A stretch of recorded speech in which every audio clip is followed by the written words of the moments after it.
So yun guys, panoorin nyo kung gaano kakupal yung rugby addict na ako.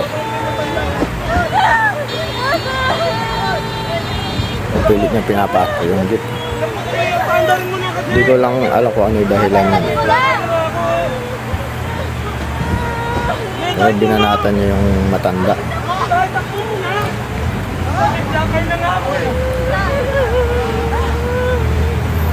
Pati yung isang matanda rin.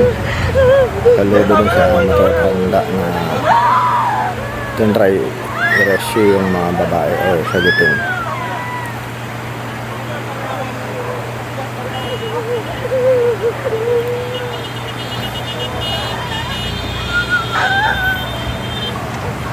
Grabe yung trauma nila ate.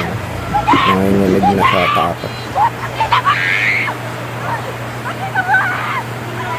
Swerte ka lang boy, wala ka nakakasabay na lalaki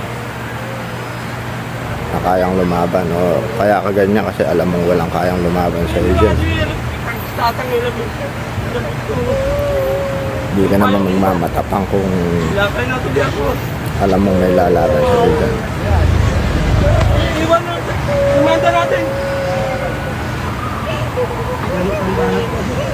Sabi ko na, ba't ko kanino?